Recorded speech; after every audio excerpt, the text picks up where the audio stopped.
धोखे का जाल, एक घर और एक गहरे राज की कहानी। पुणे के एक पुराने मोहल्ले में, उस विरासत में मिले घर के पीछे, विक्रम अपनी पत्नी प्रिया के साथ एक सामंजस्यपूर्ण जीवन जीता हुआ प्रतीत होता था। लेकिन लालच ने उसे अपने ससुर की जान लेने पर मजबूर कर दिया और घर की विरासत के लिए उसने उनकी लाश को एक पुराने कुएं में छिपा दिया। उसे यकीन था कि उसका ये कृत्य बिल्कुल सही था, जब तक कि पुलिस ने चौंकाने वाले तथ्य उजागर करना शुरू नहीं कर दिया।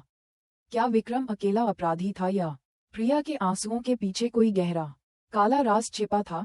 पुणे में शाम की धूप एक पुराने घर के आंगन पर धीरे धीरे पड़ रही थी, जो समय के साथ फीके पड़ चुके दीवारों के पेंट के बावजूद अच्छी तरह से रखा हुआ लग रहा था।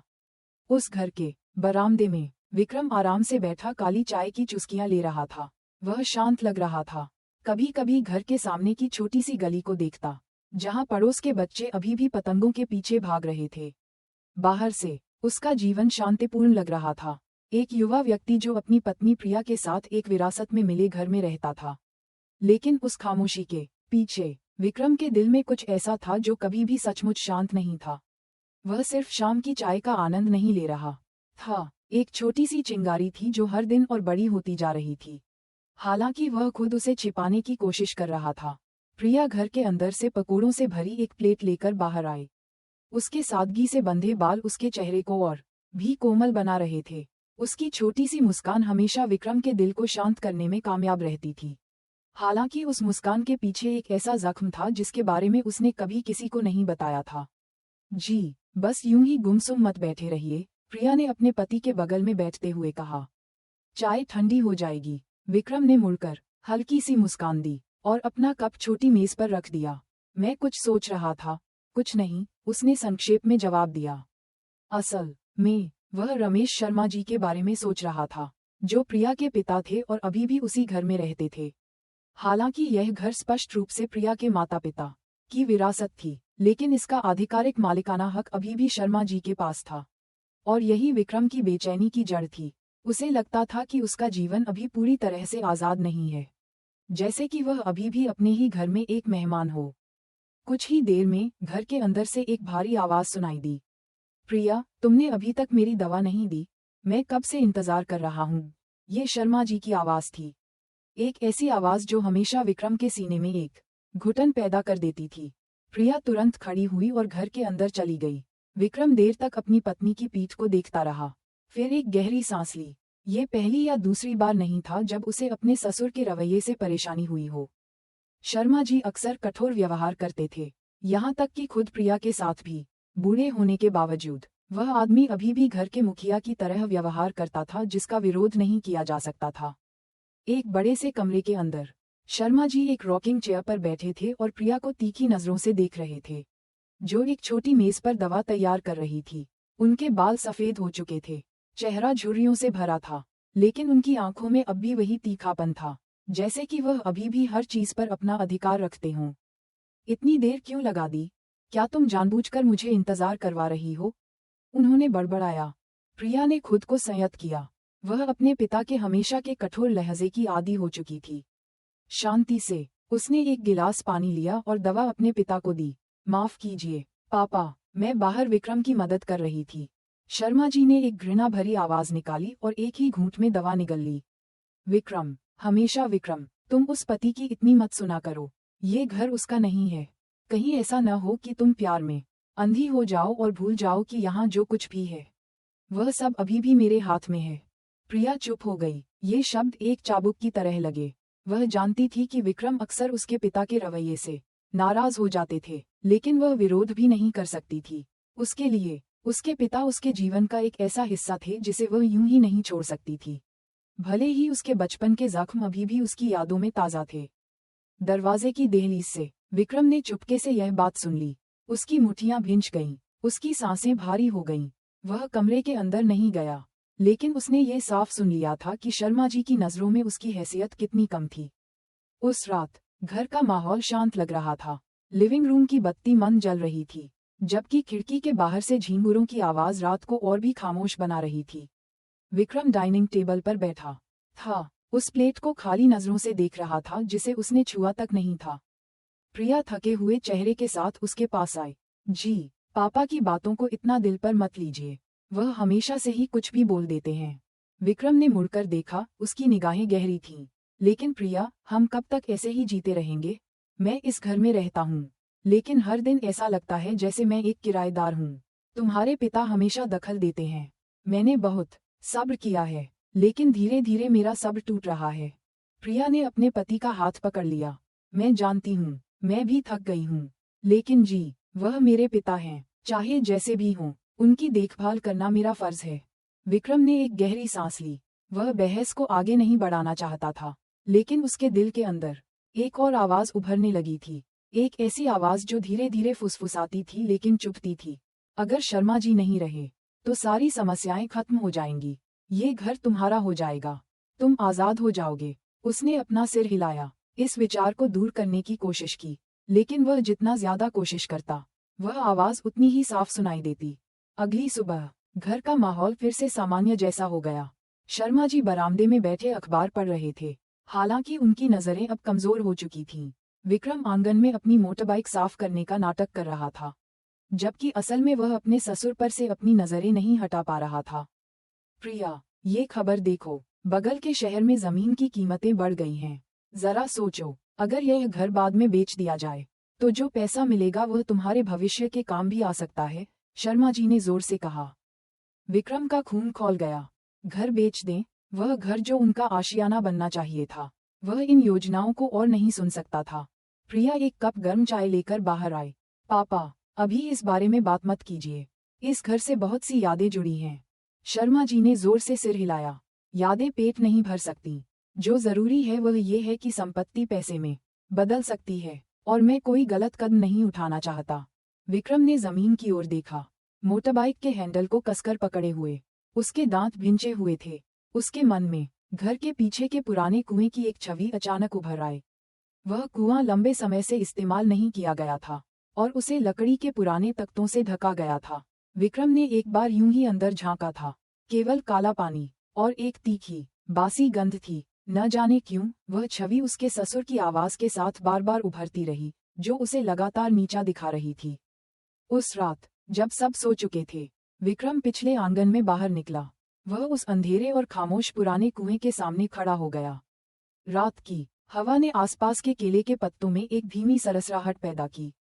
वह देर तक उस कुएं में देखता रहा, जैसे अंधेरे से बातें कर रहा हो। अगर यह कुआं बोल सकता, वह धीरे से बुदबुदाया, तो शायद यह उन सभी पीड़ाओं का गवाह होता जो मैंने इस घर में झेली हैं। उसका हाथ कुएं को ढकने वाले लकड़ी के तख्ते पर गया। उसकी ठंडक उसकी त्वचा में समा गई, जिससे उसके रोंगटे खड़े हो गए। वह देर तक चुपचाप खड़ा रहा, और फिर आखिरकार अपने कमरे में लौट आया। लेकिन वह बीज अब उसके मन में बोया जा चुका था, बस उगने के सही समय का इंतजार कर रहा था। उस पुराने घर में सुबह की शुरुआत एक ऐसे माहौल से हुई जो कभी भी सचमुच शांतिपूर्ण नहीं था। सूरज अभी अभी उगा था, पेड़ों पर पक्षी चहचहा रहे थे, लेकिन घर के अंदर से केवल शर्मा जी की डांट की आवाज सुनाई दे रही थी। प्रिया, ये चावल इतना गीला क्यों है? तुमने इसे ध्यान से नहीं पकाया, है ना? उद्धरण चिन्ह। प्रिया, जो सब्जी परोस रही थी, केवल चुप रही। कटोरे में सब्जी डालते समय उनके हाथ कांप रहे थे। वह अपने पिता के कठोर लहजे की आदी थीं, लेकिन फिर भी हर शब्द दुख देता था। विक्रम, जो डाइनिंग टेबल पर बैठा था, तुरंत मुड़ा। उसकी तीखी निगाहें उसके ससुर पर थीं। पापा, चावल ठीक तो है, बात को इतना मत बढ़ाइए। प्रिया मुझसे भी पहले उठकर नाश्ता तैयार करती है। शर्मा जी ने अपने दामाद को एक चुनौतीपूर्ण नजर से देखा। तुम बीच में मत बोलो। विक्रम, यह मेरे और मेरी बेटी के बीच का मामला है। तुम सिर्फ एक दामाद हो, ज्यादा हिम्मत दिखाने की कोशिश मत करो। ये बात विक्रम के सीने में सीधे जा लगी। तुरंत उसका चेहरा लाल हो गया। डाइनिंग टेबल का जो माहौल गर्मजोशी भरा होना चाहिए था, वह आग के मैदान में बदल गया। कुछ मिनट बाद प्रिया अपने पति के बगल में बैठकर माहौल को शांत करने की कोशिश करने लगी। उसने मेज के नीचे विक्रम का हाथ पकड़ लिया ताकि वह आदमी और ज्यादा उत्तेजित न हो, लेकिन वह पकड़ विक्रम के दिल में जल रही आग को बुझा नहीं पाए। नाश्ते के बाद विक्रम सिगरेट पीने के लिए बरामदे में बाहर निकला। उसकी आंखें खाली आंगन को घूर रही थीं, लेकिन उसका मन विचारों के बवंडर में था। शर्मा जी के शब्द उसके कानों में गूंजते रहे, जिससे उसका सिर दुखने लगा। सिर्फ एक दामाद, वह धीरे से बुदबुदाया, जैसे उस चुभने वाले वाक्य को दोहरा रहा हो। मैं इस घर के लिए दिन रात काम करता हूँ, लेकिन फिर भी मुझे एक बाहरी व्यक्ति माना जाता है। प्रिया एक कप चाय लेकर उसके पास आई। जी, दिल पर मत लीजिए, पापा शुरू से ही ऐसे हैं। उनकी बातें हमेशा कठोर होती हैं। विक्रम तेजी से मुड़ा, उसकी आंखें गुस्से से नम थीं। लेकिन कब तक, प्रिया? कब तक मुझे नीचा दिखाया जाता रहेगा? मैं एक आदमी हूँ, मेरी भी कोई इज्जत है। मैं इस तरह हर रोज कुचला नहीं जा सकता। प्रिया ने सिर झुका लिया। वह जानती थी कि उसका पति सही था, लेकिन दूसरी ओर वह अपने पिता को खोने की कल्पना भी नहीं कर सकती थी। भले ही उनका रिश्ता जख्मों से भरा हो, मैं बस आपसे थोड़ा और सब्र करने के लिए कह रही हूँ। पापा अब बूढ़े हो चुके हैं, और वैसे भी ये घर बाद में हमारा ही हो जाएगा। विक्रम चुप हो गया। इन शब्दों को उसे शांत करना चाहिए था, लेकिन उन्होंने उसे और भी बेचैन कर दिया। वह जानता था कि घर की विरासत अभी भी पूरी तरह से शर्मा जी के नियंत्रण में थी। जब तक वह बूढ़ा आदमी जिंदा था, विक्रम को लगता था कि उसकी आज़ादी कैद है। दोपहर में विक्रम अपनी वर्कशॉप से जल्दी घर लौट आया। उसने प्रिया को लिविंग रूम में उदास चेहरे के साथ बैठे पाया। मेज पर दस्तावेजों से भरा एक फोल्डर था। यह क्या है? विक्रम ने अपना काम का बैग रखते हुए पूछा। प्रिया ने एक सांस ली। पापा ने अभी अभी कहा कि वह घर के पीछे की कुछ जमीन बेचने की योजना बना रहे हैं। उनका कहना है कि उसे खाली रखने से बेहतर है कि उसे पैसे में बदल दिया जाए। विक्रम तुरंत उठ खड़ा हुआ। क्या? यह जमीन बेच दें? वह जमीन जो बाद में हमारे घर का हिस्सा बननी चाहिए थी। नहीं हो सकता, प्रिया। मैं यह नहीं चाहता। प्रिया ने अपने पति को चिंता भरे चेहरे से देखा। मैंने भी कहा कि नहीं, लेकिन पापा सुनने को तैयार नहीं हैं। कमरे का दरवाजा खुला। शर्मा जी भारी लेकिन अधिकारपूर्ण कदमों से बाहर निकले। इतना शोर क्यों मचा रहे हो? जहां तक उस जमीन की बात है, वह मेरा अधिकार है। तुम लोगों को दखल देने की जरूरत नहीं है। विक्रम ने उनका रास्ता रोक लिया। पापा, ये घर और जमीन स्वर्गीय माँ की विरासत है। क्या ये प्रिया का भी हक नहीं होना चाहिए? सारे फैसले अकेले आपके हाथ में क्यों हैं? उद्धरण चिन्ह। शर्मा जी ने उसे ठंडी नजरों से देखा। मुझे विरासत के अधिकार के बारे में मत सिखाओ। जब तक मैं जिंदा हूँ, ये सब मेरे नियंत्रण में है। अगर तुम्हें ये पसंद नहीं है, तो तुम अपना घर ढूंढ सकते हो। यह आखिरी वाक्य विक्रम के सिर पर एक बम की तरह फटा। उसे लगा जैसे उसकी इज्जत उसकी अपनी पत्नी के सामने तार तार कर दी गई हो। उस रात कमरे में विक्रम सो नहीं सका। वह इधर उधर टहलता रहा। उसकी आंखें दबाए हुए गुस्से से लाल थीं। प्रिया बिस्तर के किनारे बैठी उसे शांत करने की कोशिश कर रही थी। जी, प्लीज, भावनाओं में मत बहिए। मैं नहीं चाहती कि आप पापा से लड़ते रहें। लोग सुन सकते हैं। ये पड़ोसियों के लिए गॉसिप का विषय बन जाएगा। विक्रम ने चलना बंद कर दिया और देर तक अपनी पत्नी को देखता रहा। प्रिया, तुम जानती हो क्या? मैं सच में अपने सब्र के अंत पर हूँ। मैं इस तरह का व्यवहार और बर्दाश्त नहीं कर सकता। हर दिन मैं अपने ही घर में एक परछाई की तरह हूँ। न कोई मान, न कोई सम्मान। प्रिया की आंखों से आंसू गिर पड़े। उसने अपने पति को कसकर गले लगा लिया। मैं आपसे विनती करती हूँ, कोई मूर्खतापूर्ण काम मत करना। मैं जानती हूँ कि आप दुखी हैं, लेकिन ऐसा कुछ न करें जिससे हमें पछताना पड़े। विक्रम उस आलिंगन में चुप रहा, लेकिन अपने दिल के अंदर उसे ऐसा महसूस हुआ जैसे वह एक खाई के किनारे पर खड़ा हो। बस एक छोटा सा कदम उसे अंधेरे में गिरा सकता था। अगले दिन माहौल और भी गर्म हो गया। शर्मा जी ने प्रिया को लिविंग रूम में बुलाया, हाथ में एक कागज लिए हुए। विक्रम, जो अभी अभी कमरे से बाहर आया था, ने भी यह सुना। प्रिया, इस पर हस्ताक्षर करो। यह जमीन बेचने की योजना का पत्र है। मैंने खरीदार से बात कर ली है, शर्मा जी ने दृढ़ स्वर में कहा। प्रिया चौंक गई। पापा, अभी नहीं, मैं तैयार नहीं हूँ। विक्रम तुरंत आगे बढ़ा। पापा, बस, इतनी जल्दी क्यों है? ये घर सिर्फ आपका नहीं है, प्रिया का भी हक है। शर्मा जी ने विक्रम को अपमानजनक नजर से देखा। तुम सोचते हो कि तुम कौन हो, विक्रम? तुम यहाँ सिर्फ एक किराएदार हो। ज्यादा मत बोलो। अगर तुम खुद को एक असली आदमी मानते हो, तो अपना घर खरीद कर साबित करो, विरासत के घर पर निर्भर रहकर नहीं। ये शब्द एक चाकू की तरह थे जिसने विक्रम के आत्मसम्मान को चीर दिया। उसने अपनी मुट्ठियां भींच लीं। उसका शरीर गुस्से को रोकते हुए कांप रहा था। घर का माहौल तनावपूर्ण हो गया। हवा जैसे जम गई थी। प्रिया जल्दी से दोनों के बीच में खड़ी हो गई। बस, अब और मत लड़िए, मैं ये सब और बर्दाश्त नहीं कर सकती। शर्मा जी भारी कदमों से अपने कमरे में वापस चले गए, पीछे एक दमघोंटू खामोशी छोड़ गए। विक्रम ने अपने ससुर की पीठ को गुस्से भरी आंखों से देखा।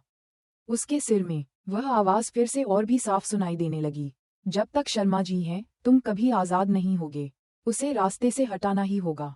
उस रात पुणे में भारी बारिश हो रही थी। बिजली कभी कभी चमकती, एक पल के लिए आसमान को रोशन कर देती। उस पुराने घर में माहौल कुछ कम तनावपूर्ण नहीं था। लिविंग रूम की बत्ती केवल मंद जल रही थी और छत पर बारिश की बूंदों की आवाज उस तनाव की पृष्ठभूमि बन गई थी जो कई दिनों से बढ़ रहा था। विक्रम डाइनिंग टेबल पर अकेला बैठा था। उसके सामने एक कप कॉफी थी जो कब की ठंडी हो चुकी थी। उसकी आंखें खाली थीं, लेकिन उसके मन में एक ऐसा तूफान था जिसे वह शांत नहीं कर पा रहा था।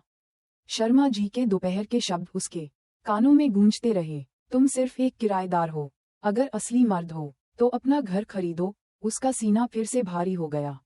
उसके हाथ मेज पर कांप रहे थे। वह उस आवाज से अपने कान बंद कर लेना चाहता था, लेकिन वह जितनी कोशिश करता, गूंज उतनी ही तेज होती जाती।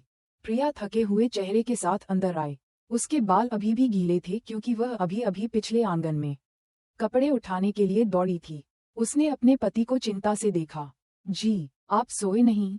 कल सुबह काम पर जाना है। विक्रम ने मुड़कर देखा। उसकी निगाहें अलग और अंधेरी थीं। प्रिया, मैं और नहीं सह सकता। मैं सच में अपने अंत पर पहुंच गया हूँ। प्रिया पास आए, उसके बगल में बैठ गई और उसका हाथ पकड़ लिया। मैं जानती हूँ जी, मैं भी थक गई हूँ, लेकिन प्लीज कोई गलत कदम मत उठाना। मैं विनती करती हूँ, ऐसा कुछ न करें जिससे हमें जिंदगी भर पछताना पड़े। उसके गालों पर आंसू लुढ़क पड़े, लेकिन विक्रम केवल चुप रहा। उसकी निगाहें फिर से खाली हो गईं। उसे लगा जैसे उसकी पत्नी के शब्द अब उसके अंदर के तूफान को रोकने में सक्षम नहीं थे। आधी रात को बारिश की आवाज अभी भी तेज थी। शर्मा जी अपने कमरे से बाहर निकलते दिखे। वह भारी कदमों से रसोई की ओर बढ़ रहे थे। उनके बूढ़े हाथ में एक छड़ी थी, जबकि उनका चेहरा उदास लग रहा था। विक्रम, जो अभी तक सोया नहीं था, ने लिविंग रूम से यह हरकत देखी। बिना सोचे समझे वह धीमे कदमों से अपने ससुर के पीछे हो लिया। उसका दिल जोर जोर से धड़क रहा था। रात की ठंडी हवा के बावजूद उसके माथे से ठंडा पसीना बह रहा था। रसोई में शर्मा जी पानी का एक मटका उठा रहे थे। उन्होंने अपने पीछे विक्रम की मौजूदगी पर ध्यान नहीं दिया। उसी पल विक्रम के सिर में सारी फुसफुसाहटें एक चीख में बदल गईं। अभी या कभी नहीं, अगर वह जिंदा रहा तो तुम्हारी जिंदगी बर्बाद हो जाएगी। ये सब कभी तुम्हारा नहीं होगा। विक्रम के हाथ ने रसोई के कोने में रखी एक लोहे की छड़ को पकड़ लिया। न जाने यह चीज वहां कब से थी। शायद कुछ समय पहले छत की मरम्मत का बचा हुआ हिस्सा। उसके हाथ कांप रहे थे, लेकिन उसकी पकड़ और मजबूत होती गई। पापा, विक्रम की आवाज धीमी थी, लगभग सुनाई नहीं दे रही थी। शर्मा जी मुड़े। उनकी तीखी आंखों ने तुरंत अपने दामाद की नजरों को पकड़ लिया। तुम सोए नहीं, या इतनी रात को क्या कर रहे हो? उद्धरण चिन्ह। विक्रम चुप रहा। एक पल में सालों से दबा हुआ सारा दर्द, अपमान और गुस्सा एक साथ फूट पड़ा। एक दबी हुई चीख के साथ उसने वह लोहे की छड़ सीधे अपने ससुर के सिर की ओर घुमा दी।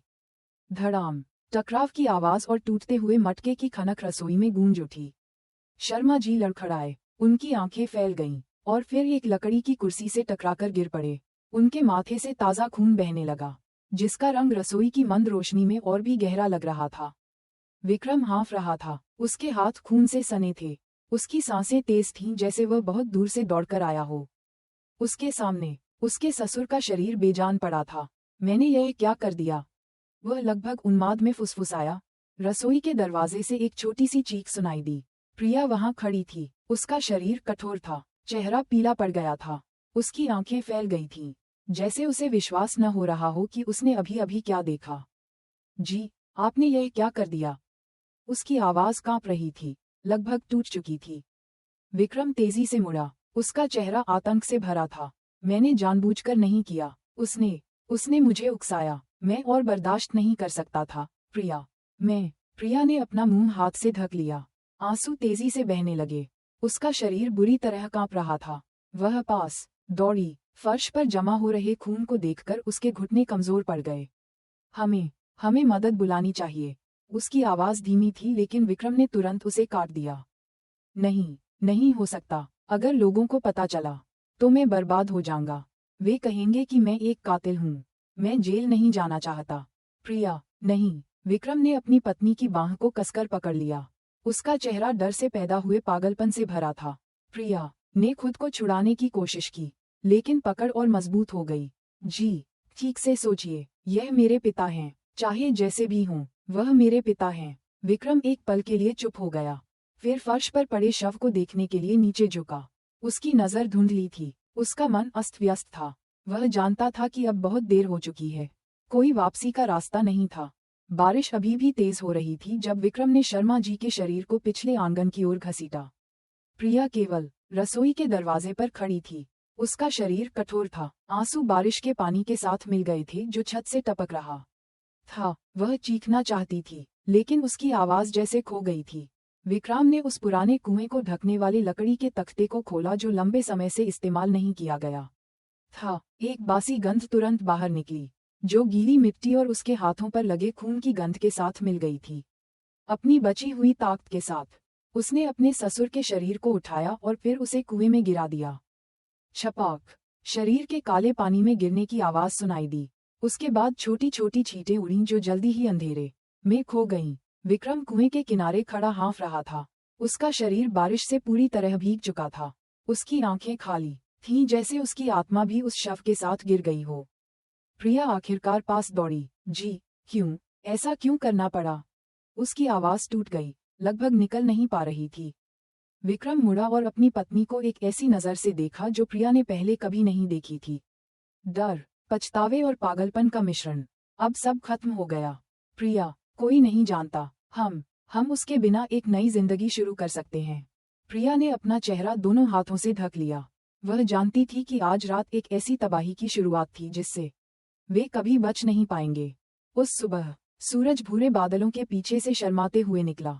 रात की बारिश के अवशेष अभी भी छत के किनारों से टपक रहे थे, आंगन में एक लयबद्ध ध्वनि पैदा कर रहे थे। बाहर से वह पुराना घर शांत लग रहा था, लेकिन अंदर एक बहुत बड़ा तूफान गरज रहा था। विक्रम रसोई में खड़ा था, उस फर्श को देख रहा था जो अभी भी पानी से गीला था। पूरी रात वह खून के धब्बों को एक पोछे, साबुन और यहाँ तक कि नमक से साफ करने में व्यस्त रहा। उसके हाथ छिल गए थे, उसकी पीठ में दर्द था, लेकिन उसकी आंखें अभी भी हर उस छोटे से दाग की तलाश में थीं जो शायद छूट गया हो। लेकिन प्रिया के लिए ये दृश्य उसे और भी बीमार कर रहा था। वह दरवाजे पर खड़ी थी, उसका शरीर कांप रहा था।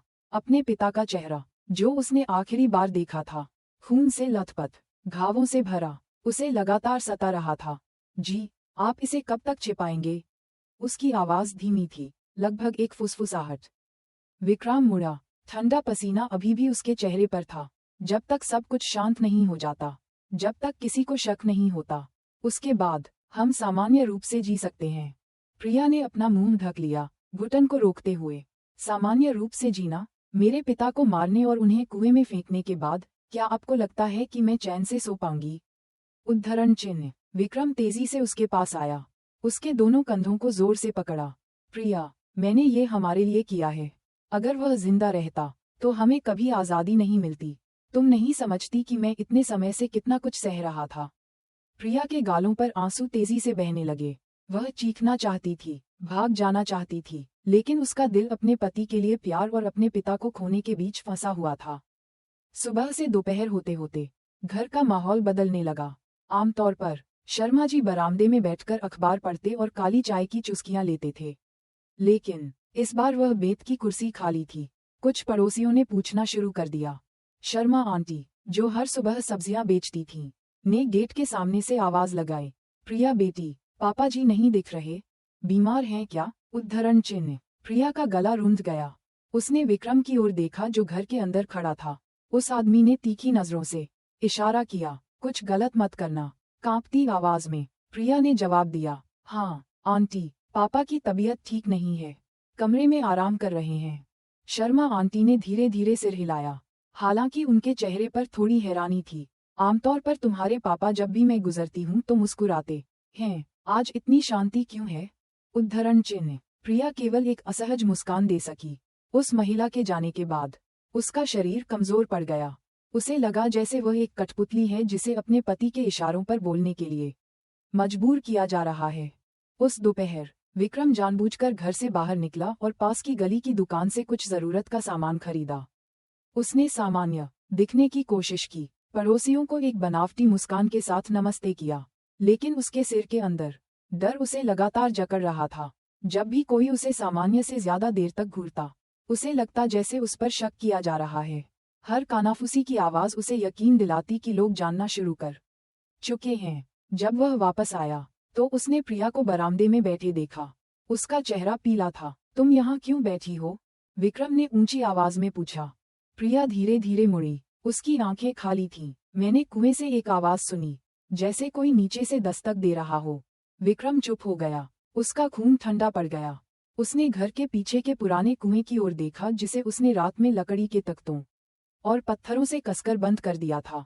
ये सिर्फ तुम्हारी कल्पना है प्रिया, तुम इतनी डरी हुई हो कि तुम्हें वहम हो रहा है। लेकिन प्रिया ने कमजोरी से सिर हिलाया। मैं पापा की आवाज जानती हूँ। मैंने गलत नहीं सुना। विक्रम उसके पास आया और उसके सामने घुटने टेक दिए।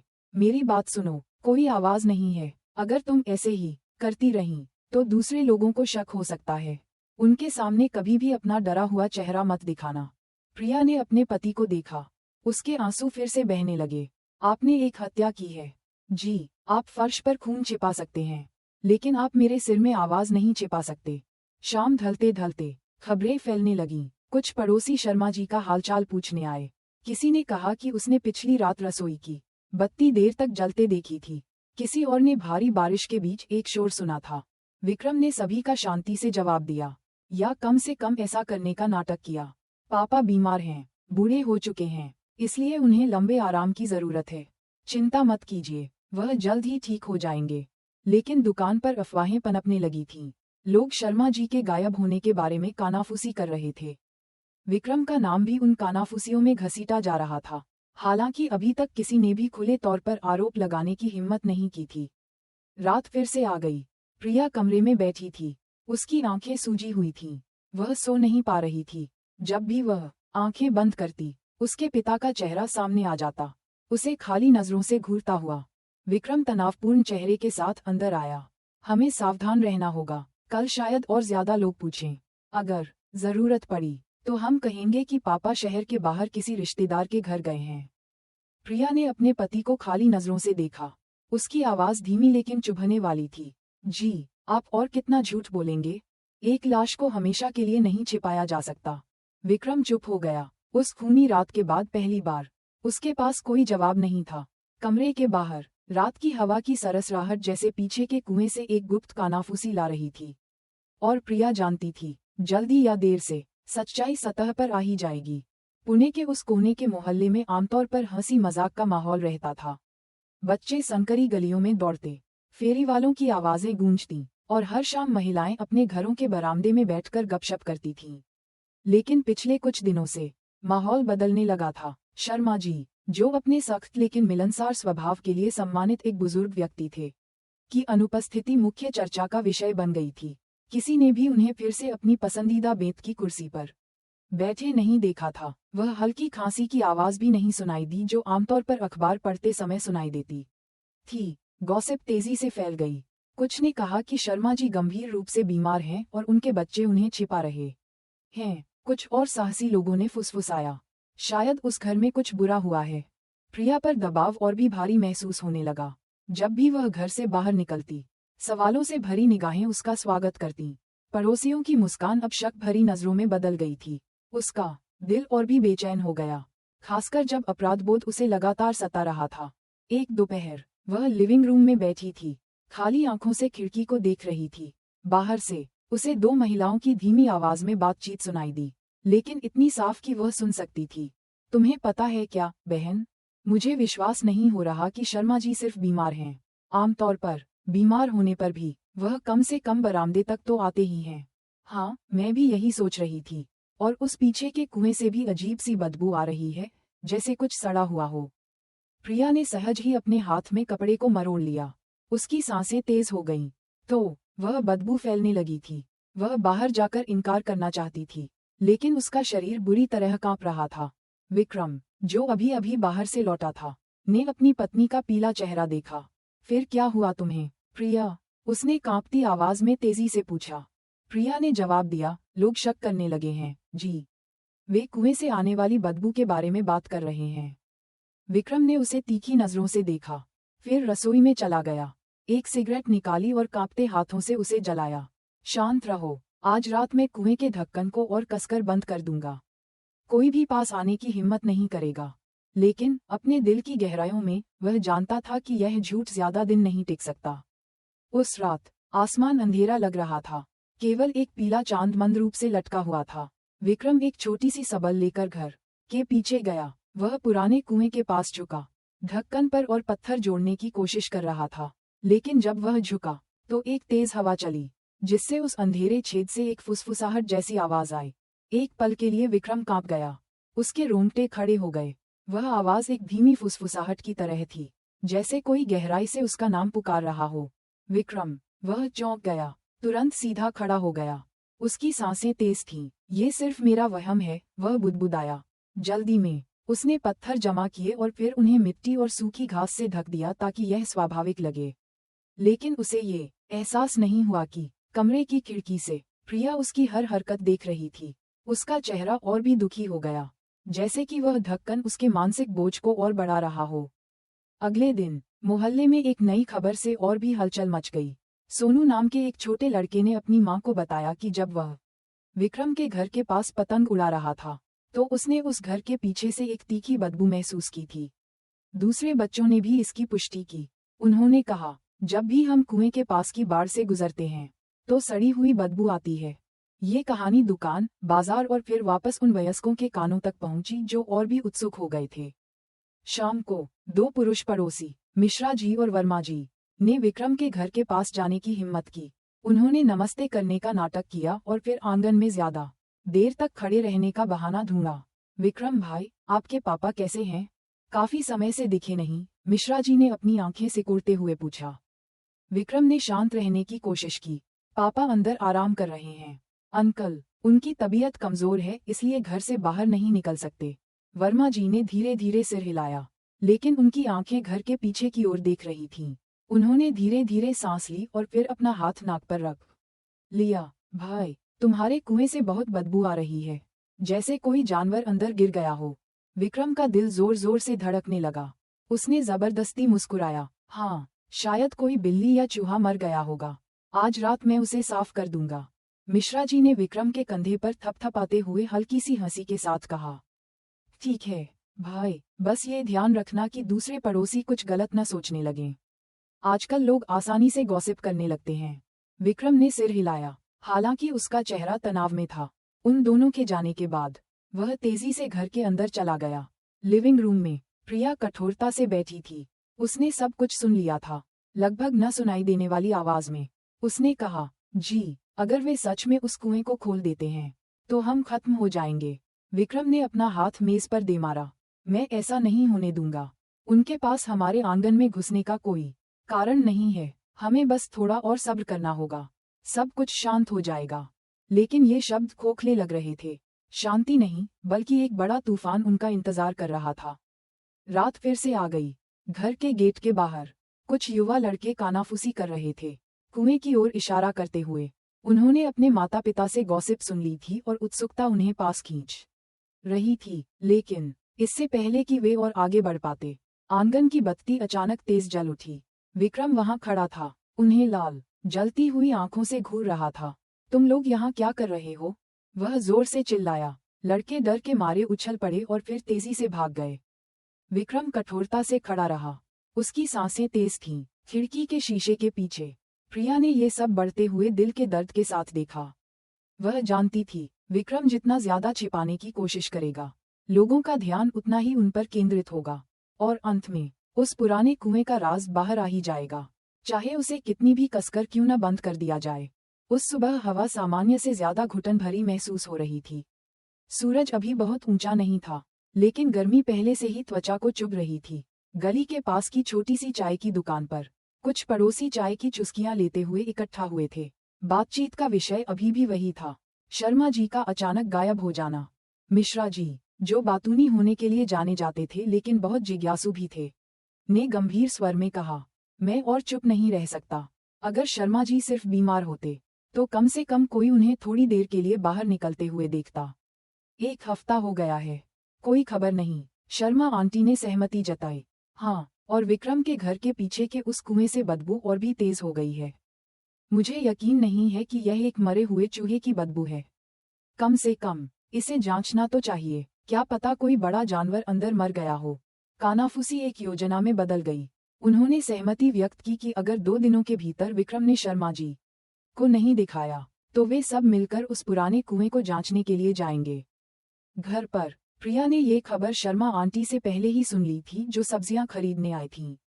पड़ोसी के जाने के बाद वह पीले चेहरे के साथ तुरंत अपने कमरे में चली गई।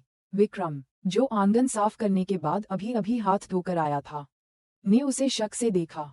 क्या हुआ तुम्हें, प्रिया? उसने रूखेपन से पूछा। प्रिया ने थूक निगला। लोग कुआं खोलने की योजना बना रहे हैं। वे कह रहे हैं कि बदबू बहुत तेज हो गई है। विक्रम एक पल के लिए चुप हो गया, फिर इधर उधर टहलने लगा। उसके माथे से ठंडा पसीना बह रहा था। लानत है, मैंने उसे कसकर बंद कर दिया था। यह नामुमकिन है कि किसी को पता चले। प्रिया ने अपने पति को चिंता भरी आंखों से देखा। लेकिन वह बदबू असली है।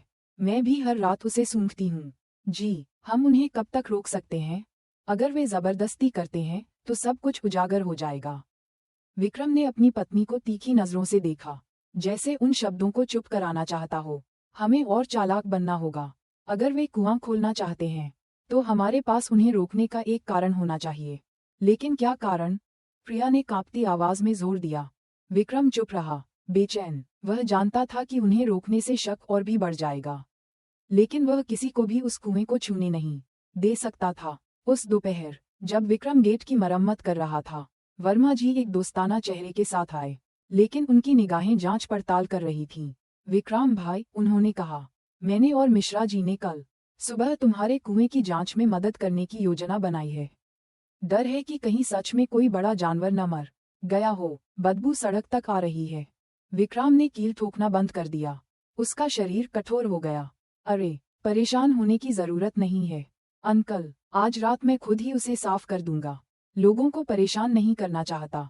वर्मा जी हल्की सी मुस्कान दिए, लेकिन उनकी आंखें छानबीन कर रही थीं। कोई बात नहीं भाई, इसे ही तो सामुदायिक मदद कहते हैं। अकेले करना ज्यादा मुश्किल होगा। और वैसे भी वह कुआं मोहल्ले के बीच में है। सभी निवासियों को सुरक्षित महसूस करने का हक है। विक्रम ने जबरदस्ती मुस्कुराया। हाँ, मैं इस बारे में फिर सोचूंगा। वर्मा जी के जाने के बाद विक्रम तुरंत अंदर चला गया। उसका चेहरा लाल था। प्रिया, वे और भी ज्यादा भीत हो रहे हैं। अगर कल वे सच में उस कुएं को खोल देते हैं तो हम खत्म हो जाएंगे। प्रिया केवल सिर झुका सकी। उसकी आवाज धीमी थी, निराशा से भरी। जी, शायद अब समय आ गया है कि सब कुछ सामने आ जाए। मैं इस राज के साथ और नहीं जी सकती। हर रात मुझे बुरे सपने आते हैं। पापा का चेहरा बार बार सामने आता है। चुप रहो, विक्रम जोर से चिल्लाया, जिससे वह महिला उछल पड़ी। अगर तुमने अपना मुंह खोला तो मैं मुश्किल में पड़ जाऊंगा। याद रखना। प्रिया की आंखों से आंसू बेकाबू होकर गिरने लगे। उसे लगा जैसे वह और भी ज्यादा फंस गई है, एक ऐसे पिंजरे में बंद पक्षी की तरह जिसका दरवाजा कसकर बंद कर दिया गया हो। उस रात विक्रम फिर से कुएं के पास गया, हाथ में तरल चूने और इत्र से भरा एक कनस्तर लिए हुए। वह बदबू को बेअसर करने का इरादा रखता था, लेकिन जब उसने कुएं में तरल डालना शुरू किया तो उसके कानों ने एक हल्की आवाज सुनी, कदमों की आहट। वह तेजी से मुड़ा। गेट के कोने में 2 परछाइयां तेजी से हिलीं और फिर गली के पीछे गायब हो गईं। विक्रम ने अपने दांत भींचे। लानत है, कोई जासूसी कर रहा है। वह जल्दी से कनस्तर बंद करके घर लौट आया। अंदर प्रिया घबराए हुए चेहरे के साथ उसका इंतजार कर रही थी। जी, क्या किसी ने देखा? उद्धरण चिन्ह। विक्रम ने जवाब नहीं दिया। वह केवल खाली नजरों से दीवार को घूरता रहा। उसके दिल की धड़कनें तेज थीं। उसे एहसास हुआ, वह जितना ज्यादा छिपाने की कोशिश कर रहा था, उतनी ही ज्यादा आंखें उस पर नजर रख रही थीं। अगली सुबह मोहल्ले में सामान्य से ज्यादा भीड़ थी। कुछ पड़ोसी विक्रम के घर के सामने इकट्ठा हो चुके थे। कुछ लोग लंबे बांस लाए थे, कुछ बाल्टियां। वे कुएं को एक मरे हुए जानवर से साफ करने में मदद करने का बहाना बना रहे थे। मिश्रा जी ने गेट पर दस्तक देते हुए चिल्लाया, विक्रम भाई, चलो साथ में काम करते हैं, ताकि तुम्हारा कुआं साफ हो जाए, बदबू चली जाए और सभी निवासी राहत महसूस करें। विक्रम ने थूक निगला। उसके हाथ दरवाजे के हैंडल को पकड़े हुए कांप रहे थे। कमरे के अंदर से प्रिया ने उन आवाजों को सुना। उसका दिल जोर जोर से धड़क रहा था। अपराध बोध और डर एक साथ मिल गए थे। जी, अगर वे सच में उस कुएं को खोल देते हैं तो आप क्या करेंगे? उसने धीरे से पूछा। विक्रम ने जवाब नहीं दिया। वह दरवाजे के सामने कठोरता से खड़ा था, निवासियों की आवाजें सुन रहा था जो और भी जोर से मांग कर रही थीं। अपने दिल में वह एक बात जानता था, आज का दिन उसके राज के कुएं में दफन रहने का आखिरी दिन हो सकता था। उस सुबह पुणे के उस मोहल्ले में शोरगुल था। 1 दर्जन से ज्यादा निवासी विक्रम के घर के सामने खड़े थे।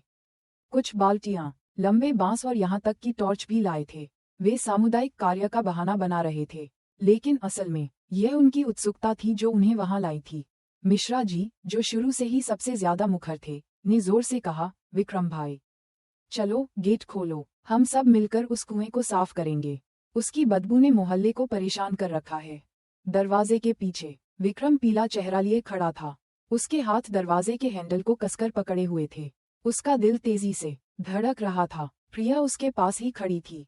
उसका शरीर कांप रहा था, चेहरा आंसुओं से भीगा हुआ था। जी प्लीज, उन्हें वह कुआं मत खोलने देना, प्रिया ने फुसफुसाया। विक्रम एक गुस्से भरी नजर से मुड़ा।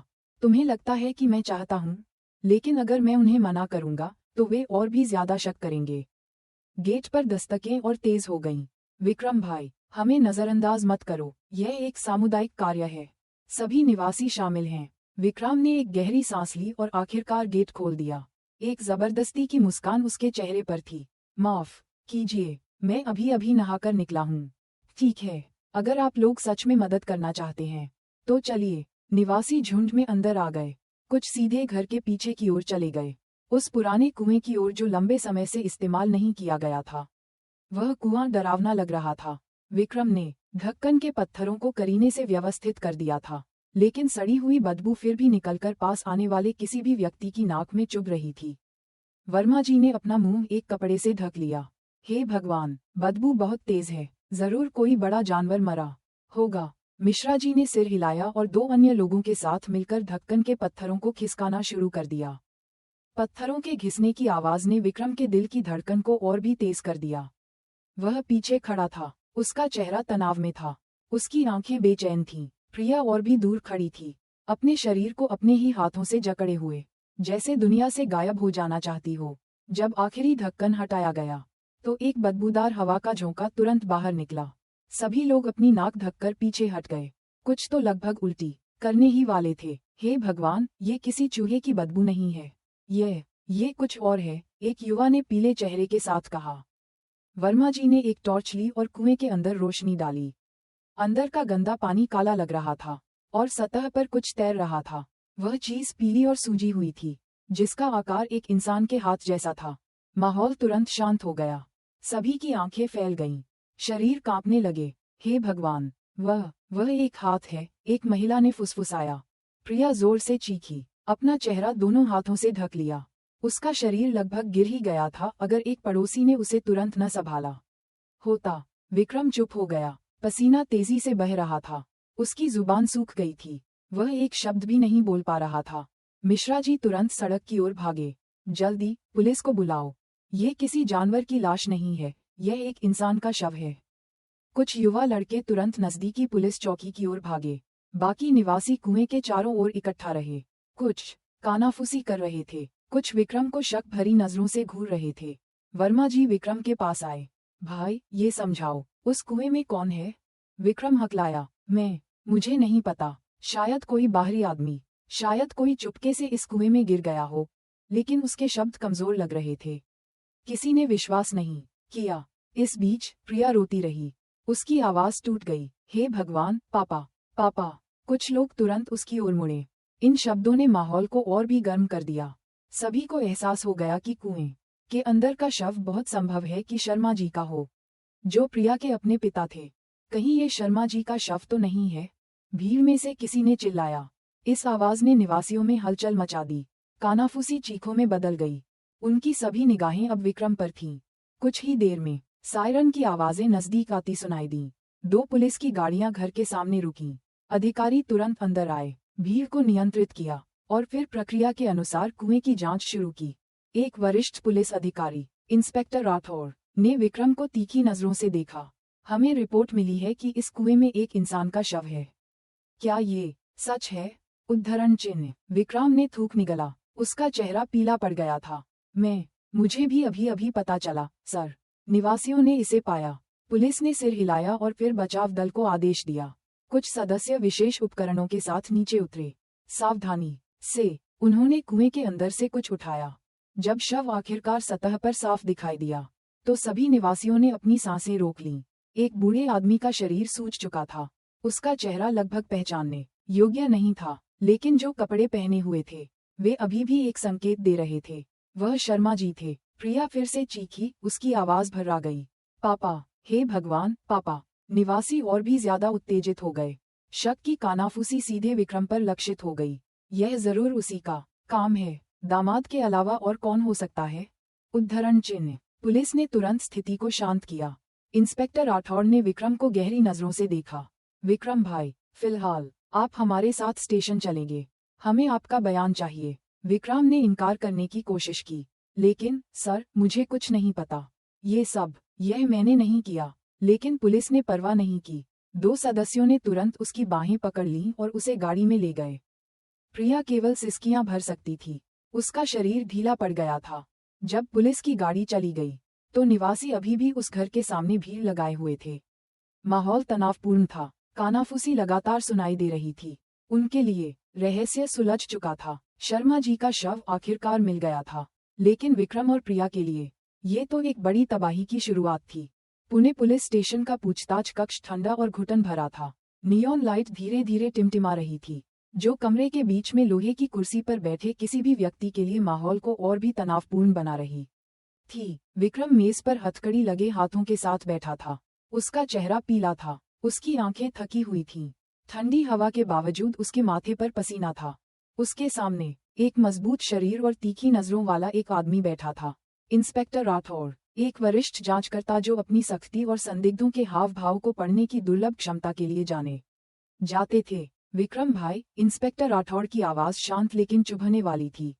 आपके ससुर शर्मा जी का शव आपके ही घर के कुएं में मिला है। आप इसे कैसे समझाएंगे? उद्धरण चिन्ह। विक्रम ने सिर झुका लिया। मुझे नहीं पता सर। सच में मैं भी चौंक गया था जब निवासियों ने शव को पाया। इंस्पेक्टर राठौड़ ने अपनी उंगलियों से मेज पर थपथपाया। चौंक गए थे या चौंकने का नाटक कर रहे थे? खेल मत खेलो। हमने पाया है कि कुएं के ढक्कन के पत्थर करीने से व्यवस्थित किए गए थे। यह नामुमकिन है कि किसी बाहरी व्यक्ति ने ऐसा किया हो। ये साफ तौर पर घर के किसी व्यक्ति का काम है। विक्रम का गला रुंध गया।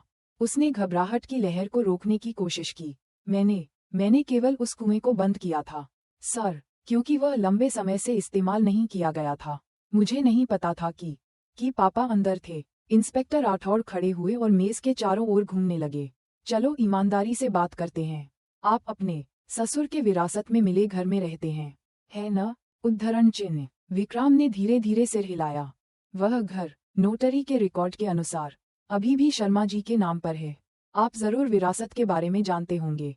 ऐसे कई मामले हैं जहां दामाद संपत्ति के लिए अंधे हो जाते हैं। क्या यही आपका मकसद था?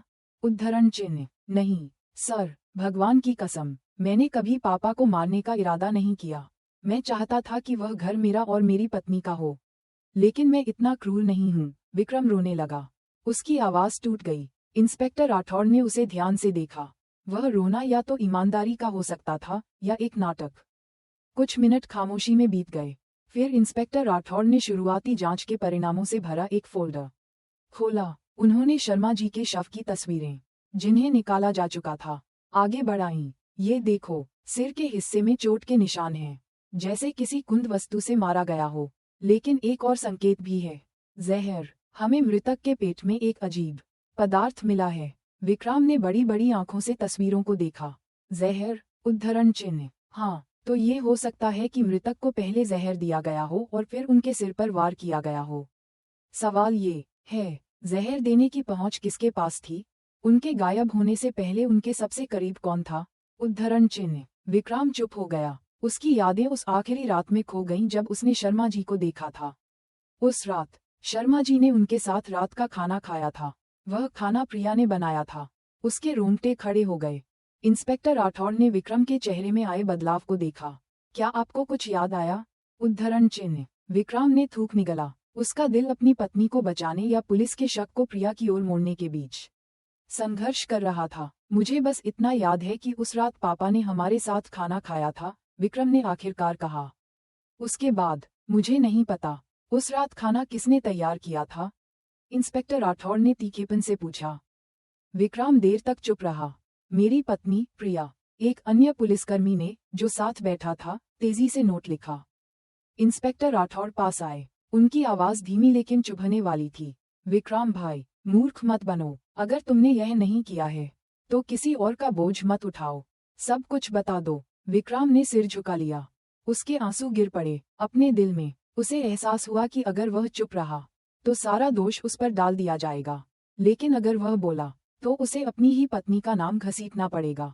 पूछताछ कक्ष के बाहर प्रिया एक लंबी बेंच पर बैठी थी। उसका चेहरा उदास था। उसके चारों ओर कुछ महिला पुलिसकर्मी थीं जो उसकी निगरानी कर रही थीं। जब एक दरवाजा थोड़ा सा खुला तो वह अंदर से विक्रम के रोने की हल्की आवाज सुन सकती थी। प्रिया ने अपने होंठ काट लिए। अपने दिल में वह जानती थी कि उसका राज धीरे धीरे खुल रहा था। उसने अपने पिता के खाने में जो जहर मिलाया था, वह उसकी शुरुआती मंशा थी, लेकिन उसे यह उम्मीद नहीं थी कि विक्रम इतने दुस्साहसी तरीके से शव को ठिकाने लगा देगा। अब उसे एक ऐसी रणनीति के बारे में सोचना था जिससे विक्रम बलि का बकरा बना रहे और वह खुद आरोपों से बरी हो जाए। इस बीच कमरे के अंदर इंस्पेक्टर राठौड़ ने अपनी घड़ी को देखा और फिर फोल्डर बंद कर दिया। आज के लिए इतना ही काफी है विक्रम भाई, हम आपको फिलहाल मुख्य संदिग्ध के रूप में हिरासत में रख रहे हैं। कल हम आपकी पत्नी से पूछताछ करेंगे। विक्रम ने लाल आंखों से ऊपर देखा। सर, मैं विनती करता हूँ, मुझे दोष मत दीजिए। मैं कातिल नहीं हूँ। इंस्पेक्टर राठौड़ ने जवाब नहीं दिया। वह कमरे से बाहर निकल गए। विक्रम को अकेले सिसकियां भरते हुए छोड़ गए। बाहर इंस्पेक्टर राठौड़ की निगाहें प्रिया पर टिकी थीं। उनके मन में वह जानते थे कि यह मामला सिर्फ एक दामाद द्वारा विरासत के लिए ससुर की हत्या करने से कहीं ज्यादा जटिल था। इस बार पूछताछ कक्ष और भी शांत महसूस हो रहा था। मेज पर उंगलियों की कोई थपथपाहट नहीं थी। जांचकर्ता की कोई तेज आवाज नहीं थी, बल्कि ये खामोशी ही माहौल को और भी तनावपूर्ण बना रही थी। लोहे की कुर्सी पर प्रिया पीले चेहरे के साथ बैठी थी। उसके बाल बिखरे हुए थे। उसकी आंखें सूजी हुई थीं, जैसे वह अभी अभी रोकर उठी हो। एक महिला पुलिसकर्मी उसके साथ थी, जबकि इंस्पेक्टर राठौड़ हाथ में एक मोटा फोल्डर लिए अंदर आए। शुभ रात्रि प्रिया जी, इंस्पेक्टर राठौड़ ने कहा। उनकी आवाज सपाट थी। मैं सीधे आपसे सुनना चाहता हूँ। क्या आप बता सकती हैं कि आपने अपने पिता के गायब होने से पहले आखिरी बार क्या देखा था? उद्धरण चिन्ह। प्रिया ने एक गहरी सांस ली और फिर सिर झुका लिया। उस रात मैंने हमेशा की तरह रात का खाना तैयार किया। पापा मेरे और मेरे पति विक्रम के साथ मेज पर खा रहे थे। खाने के बाद पापा ने कहा कि वह अपने कमरे में आराम करना चाहते हैं। यही आखिरी बार था जब मैंने उन्हें देखा। उसके बाद मुझे नहीं पता। सर, अगले दिन पापा अपने कमरे में नहीं थे। मुझे लगा कि वह बिना बताए बाहर चले गए होंगे, लेकिन फिर वह कुएं में मिले। प्रिया ने अपना चेहरा ढक लिया, सिसकियां भरने लगी। इंस्पेक्टर राठौड़ ने उसकी हर हरकत पर ध्यान दिया। वह रोना स्वाभाविक लग रहा था, लेकिन प्रिया के कहानी सुनाने के तरीके में कुछ ज्यादा ही करीने से था। उन्होंने रोना कम होने का इंतजार किया और फिर धीरे से कहा, प्रिया जी, हमें मृतक के शरीर में जहर के निशान मिले हैं। शुरुआती परिणामों के अनुसार वह पदार्थ संभवतः भोजन के माध्यम से अंदर गया था। प्रिया चुप हो गई। उसका रोना अचानक बंद हो गया, जैसे उन शब्दों ने उसे थप्पड़ मारा हो। क्या आपने उस रात खाना अकेले तैयार किया था? इंस्पेक्टर राठौड़ ने दृढ़ता से पूछा। प्रिया ने धीरे धीरे सिर हिलाया। हाँ, लेकिन कुछ भी अजीब नहीं था। सर, मैंने हमेशा की तरह खाना बनाया और मैंने कुछ भी नहीं मिलाया। मैंने खुद भी वही खाना खाया था। क्या ये सच है? इंस्पेक्टर राठौड़ आगे झुके। क्योंकि आपके पति ने कहा कि आप ही वह थीं जिन्होंने आखिरी बार मृतक के लिए खाना तैयार किया था। प्रिया ने उन्हें देखा और फिर धीरे धीरे सिर हिलाया। नहीं सर, असल में उस रात विक्रम रसोई में मदद कर रहा था। उसने जोर दिया कि वह पापा के लिए सूप तैयार करना चाहता है। उसने कहा, ताकि मैं उनके और करीब आ सकूं। मैंने सिर्फ बाकी के व्यंजन बनाए थे। इस वाक्य ने जांचकर्ता के नोट को तेजी से आगे बढ़ाया। इंस्पेक्टर राठौड़ ने अपनी भौहें उठाईं। तो आपके अनुसार विक्रम ने जहरीला खाना तैयार किया था? उद्धरण चिन्ह। मुझे नहीं पता सर, प्रिया ने धीमी आवाज में फुसफुसाया। उसकी आवाज बनावटी संदेह से भरी थी, लेकिन उस घटना के बाद विक्रम का व्यवहार अजीब हो गया। वह बेचैन था। अक्सर कमरे का दरवाजा बंद कर लेता था, और मैंने एक बार तो उसके हाथ पर खून भी देखा था। जब मैंने पूछा तो उसने कहा कि वह फिसल गया था। मैं डर गई थी, सर। आंसू फिर से उसकी आंखों से गिरने लगे, लेकिन इस बार उसका रोना अलग था, दुख के बजाय डर के भाव से भरा हुआ। अपने ही पति से डर? इंस्पेक्टर राठौड़ ने पूछा। प्रिया ने तेजी से सिर हिलाया। पापा के गायब होने के बाद से मुझे लगा कि विक्रम बदल गया है। उसकी निगाहें ठंडी थीं। कभी कभी मुझे लगता था कि वह मुझ पर नजर रख रहा है, जैसे डर हो कि मुझे कुछ पता चल जाएगा। पूछताछ कक्ष के बाहर विक्रम लोहे की कुर्सी पर हथकड़ी लगे हाथों के साथ बैठा था। उसकी निगरानी 2 अधिकारी कर रहे थे। थोड़े से खुले दरवाजे की दरार से वह अपनी पत्नी के रोने की हल्की आवाज सुन सकता था। प्रिया द्वारा बोला गया हर शब्द उसके सीने में एक घुटन पैदा कर रहा था। ऐसा नहीं है, प्रिया, वह धीरे से फुसफुसाया। हालांकि कोई सुन नहीं रहा था। तुम मेरे साथ ऐसा क्यों कर रही हो?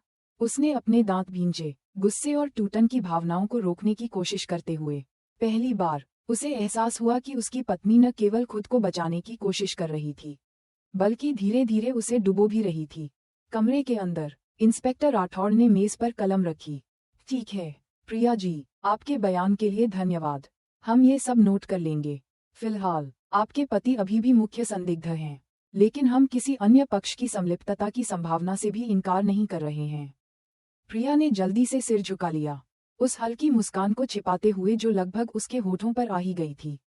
वह जानती थी कि उसके शब्द शक की दिशा को मोड़ने में कामयाब रहे थे, लेकिन अपने दिल में वह ये भी जानती थी कि यह खेल खतरनाक था। एक गलत कदम और सब कुछ ढह सकता था। उसे एक भोली पत्नी की तरह दिखना जारी रखना था जो कुछ नहीं जानती थी। उस रात पूछताछ समाप्त होने के बाद प्रिया को निगरानी में घर भेज दिया गया, जबकि विक्रम को सेल में ही रखा गया। उस तंग सेल के अंदर विक्रम विचारमग्न बैठा था। प्रिया की छवि उसके आंसुओं और पूछताछ कक्ष में उसकी धीमी आवाज के साथ उसके कानों में गूंजती रही। अब वह समझ गया था, वह सिर्फ कानून का ही नहीं, बल्कि उस व्यक्ति के विश्वासघात का भी सामना कर रहा था जिसे वह सबसे ज्यादा प्यार करता था। इस बीच प्रिया को घर ले जा रही पुलिस की गाड़ी के पीछे वह महिला पुणे शहर की सड़कों को देख रही थी जो रात की रोशनी में चमक रही थी। उसके चेहरे पर अब कोई दुख नहीं था, केवल एक ठंडी शांति थी। सब कुछ ठीक हो जाएगा, उसने खुद से फुसफुसाया, जब तक विक्रम बलि का बकरा बना रहता है। पुणे में रात ठंडी महसूस हो रही थी। हल्की हल्की बारिश सड़कों को गीला कर रही थी, जिससे गीली मिट्टी की एक तीखी गंध आ रही थी। एक काली गाड़ी में जो धीरे धीरे उसके माता पिता के विरासत में मिले घर की ओर बढ़ रही थी। प्रिया चुपचाप खिड़की से बाहर देख रही थी। उसके चेहरे पर पूछताछ कक्ष के आंसुओं का कोई निशान नहीं था। जो था वह केवल एक खाली, ठंडी, लेकिन हिसाब किताब वाली नजर थी। वह जानती थी कि अगला कदम और भी सावधानी भरा होना चाहिए। पुलिस ने जहर की मौजूदगी पर शक करना शुरू कर दिया था, और अगर सावधानी नहीं बरती गई तो एक छोटा सा सुराग उसे घसीट सकता था। लेकिन प्रिया एक बात और भी जानती थी, विक्रम खुद को बचाने के लिए बहुत गहराई में धंस चुका था। पुलिस स्टेशन के सेल में विक्रम एक कोने में दुबका हुआ था, उस नम दीवार को घूर रहा था जो पिछले कैदियों के भित्ति चित्रों से भरी थी। उसका सिर भारी था, उसका मन भरा हुआ था। हर सेकंड पूछताछ के दौरान प्रिया के शब्द उसके कानों में गूंजते रहे। विक्रम ने खाना तैयार किया था, वह बेचैन लग रहा था। मुझे अपने ही पति से डर लगता है। विक्रम ने अपने दांत भींचे। बहुत चालाक। प्रिया, तुम चाहती हो कि मैं बलि का बकरा बनूं? उसने दीवार पर मुक्का मारा। उसके हाथ से खून बहने लगा, लेकिन उसे परवाह नहीं थी। उसे एहसास होने लगा था कि वह जिस युद्ध का सामना कर रहा था वह सिर्फ कानून के खिलाफ नहीं था, बल्कि उस व्यक्ति के खिलाफ था जिस पर उसने पूरे दिल से भरोसा किया था। अगली सुबह प्रिया को उन पड़ोसियों से मुलाकातें मिलीं जो सहानुभूति महसूस कर रहे थे। शर्मा आंटी, जो बगल के घर में रहती थीं, खाना लेकर आईं। सब रखो बेटी, मोहल्ले में हर कोई जानता है कि तुम एक अच्छी लड़की हो। अगर कुछ भी हुआ तो यह जरूर तुम्हारी गलती नहीं होगी, शर्मा आंटी ने उसे गले लगाते हुए कहा। प्रिया ने सिर झुका लिया, धीरे धीरे रोते हुए। धन्यवाद आंटी, मुझे खुद भी विश्वास नहीं हो रहा कि मेरे पति इतने क्रूर हो सकते हैं। ये शब्द तेजी से फैल गए। एक ही दिन में मोहल्ले में गॉसिप और भी मजबूत हो गई। विक्रम एक लालची दामाद था जिसने घर के लिए अपने ससुर की हत्या कर दी। प्रिया एक बेचारी पत्नी थी जिसे उसके पिता ने छोड़ दिया और पति ने धोखा दिया। प्रिया अपने आंसुओं के पीछे हल्की सी मुस्कान दी। वह जानती थी कि जनमत एक शक्तिशाली हथियार था। पुलिस स्टेशन में इंस्पेक्टर राठौड़ माथे पर शिकन लिए बैठे थे। उन्होंने पूछताछ के नोट्स को फिर से पढ़ा। कुछ ऐसा था जो समझ में नहीं आ रहा था। अगर विक्रम ने सच में विरासत के लिए हत्या की, वह बुदबुदाए, तो उसने शव को कुएं में फेंकने की जहमत क्यों उठाई? यह एक मूर्खतापूर्ण कार्य था। अपने ही आंगन में सबूत रखना। उनके एक अधीनस्थ ने जवाब दिया, शायद घबराहट में, सर। इंस्पेक्टर राठौड़ ने सिर हिलाया। हो सकता है, लेकिन ये जहर वाली बात अजीब है। ऐसा कोई संकेत नहीं है कि विक्रम ने कोई खतरनाक पदार्थ खरीदा या रखा हो। अगर ऐसा होता तो हमें वह घर में जरूर मिल जाता। उन्होंने फोल्डर बंद कर दिया। उनकी सहज वृत्ति कह रही थी, ये सिर्फ एक लालची दामाद से ज्यादा कुछ है। लेकिन फिलहाल जमीनी सबूत अभी भी विक्रम को फंसा रहे थे। उस रात प्रिया लिविंग रूम में बैठी विक्रम के साथ अपनी एक पुरानी तस्वीर देख रही थी। एक समय था जब वे एक साथ हंसते थे, साधारण सपने देखते थे, शांति से जीते थे। लेकिन प्रिया के लिए ये सब तब बिखर गया था जब उसके पिता ने उसे बचपन से ही लगातार दबाया और नीचा दिखाया था। पापा ने मुझे कभी बेटी नहीं माना, वह फुसफुसाई। उसकी आवाज कांप रही थी। अब वह नहीं है, और तुम्हें, विक्रम, इसका नतीजा भुगतना होगा। तुम्हें ही मैं बलि का बकरा बनाऊंगी। उसने एक छोटी सी नोटबुक में कुछ लिखा। वह नोट सिर्फ एक दिल की बात नहीं थी, बल्कि मुकदमे में एक प्रमुख गवाह बनने की एक सोची समझी योजना थी।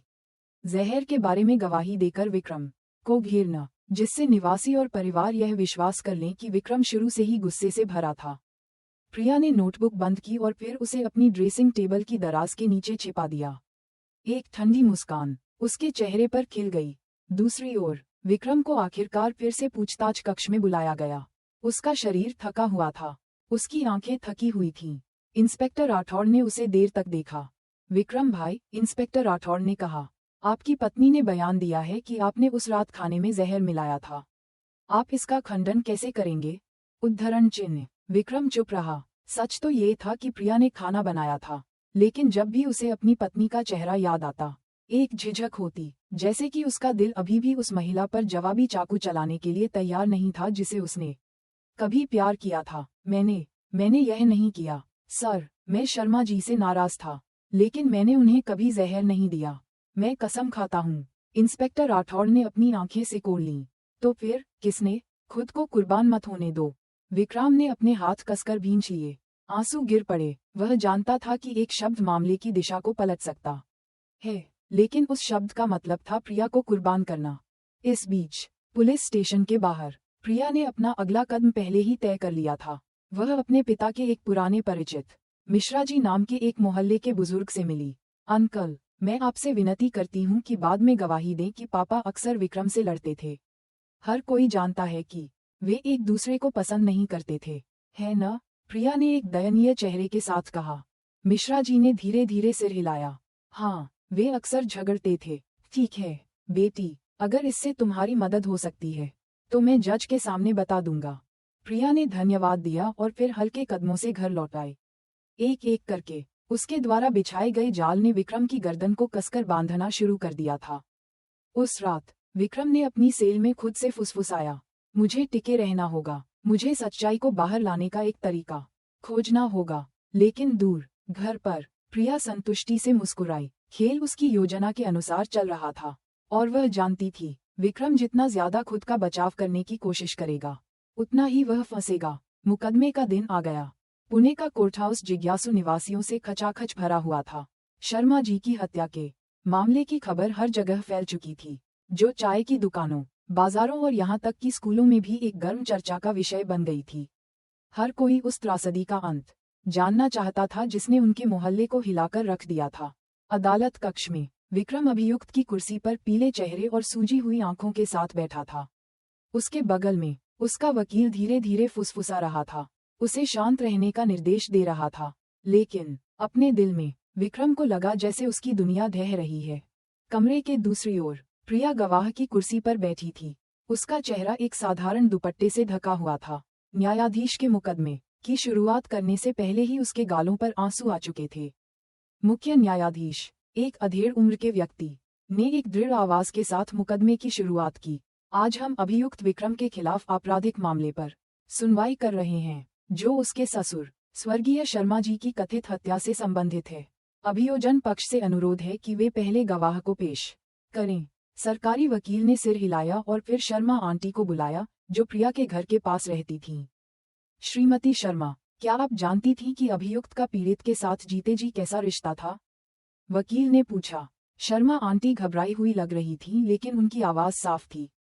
मैं अक्सर विक्रम भाई और शर्मा जी को लड़ते हुए देखती थी। विक्रम भाई गुस्सा हो जाते थे जब शर्मा जी घरेलू मामलों में दखल देते थे। मोहल्ले में हर कोई इस बारे में जानता था। दर्शकों की सीटों से कानाफूसी सुनाई दी। न्यायाधीश ने शांति बनाए रखने के लिए हथौड़ा खटखटाया। अगला गवाह श्री मिश्रा जी, आगे आएं। श्री मिश्रा, क्या आप मृतक को करीब से जानते थे? उद्धरण चिन्ह। हाँ, मैं उनका पुराना दोस्त था। मैं जानता हूँ कि वह अक्सर अपने दामाद के बारे में शिकायत करते थे। वह कहते थे कि विक्रम सिर्फ घर की विरासत का इंतजार कर रहा है। उसने कभी भी अपने ससुर का सच में सम्मान नहीं किया। इन शब्दों ने विक्रम का सिर झुका दिया। उसका दिल दुख रहा था। वह खंडन करना चाहता था, लेकिन उसके वकील ने उसके कंधे पर दबाव डाला, चुप रहने का इशारा करते हुए। आखिरकार प्रिया की बारी आई। सभी की निगाहें उस पर थीं। वह धीरे धीरे गवाह की कुर्सी की ओर चली।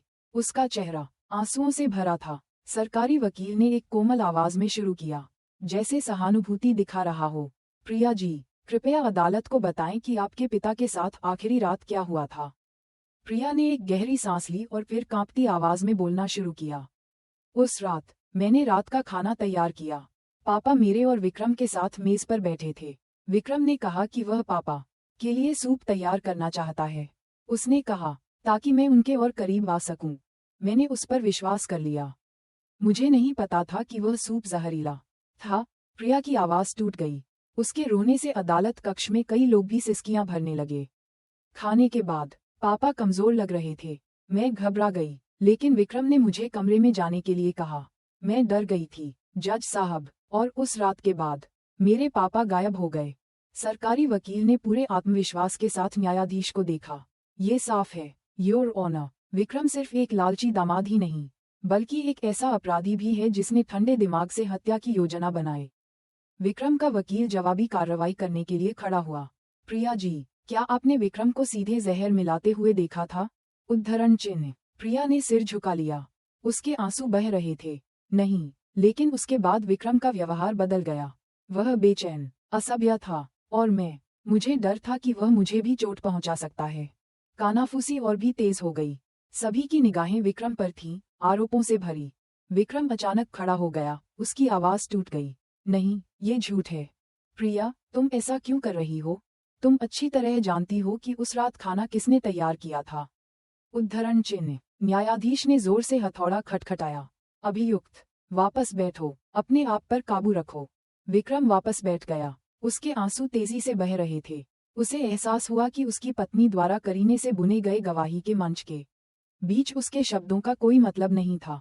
अगले सत्र में सरकारी वकील ने ऑटोप्सी के परिणाम के रूप में सबूत पेश किए। योर ऑनर, पीड़ित के शरीर में एक कार्बनिक जहर के निशान पाए गए जो आसानी से उपलब्ध नहीं होता है। हालांकि शव कुएं में छिपाए जाने के कारण सड़ चुका था, लेकिन जहर के निशान अभी भी पता लगाने योग्य थे। ये साबित करता है कि यह हत्या का इरादा था, कोई दुर्घटना नहीं। इंस्पेक्टर राठौर, जो एक विशेषज्ञ गवाह के रूप में उपस्थित थे, ने अपना बयान जोड़ा। हमें वास्तव में जहर मिला, लेकिन अब तक हमें अभियुक्त के घर में उस जहर का कोई निश्चित स्रोत नहीं मिला है। हालांकि सभी परिस्थितिजन्य साक्ष्य गवाहों के बयानों सहित अभियुक्त की ओर इशारा करते हैं। विक्रम ने उम्मीद भरी आंखों से इंस्पेक्टर राठौड़ की ओर देखा। वह जानता था कि जांचकर्ता को अभी भी संदेह था, लेकिन कानून सबूतों के आधार पर चलता है, सिर्फ अंतर्ज्ञान पर नहीं।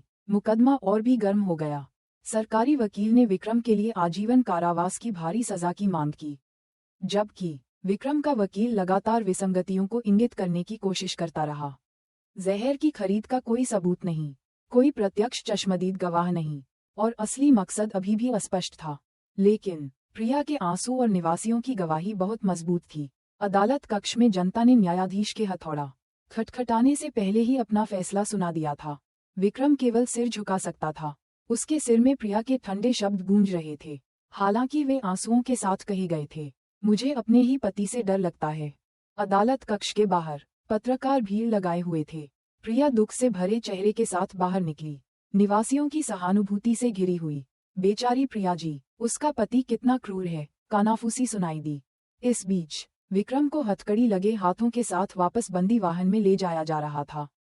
उसकी निगाहें खाली थीं, उसका शरीर कांप रहा था। उसे एहसास हुआ कि सारे रास्ते बंद हो चुके थे, लेकिन अपने दिल की गहराइयों में एक दृढ़ संकल्प की एक चिंगारी थी।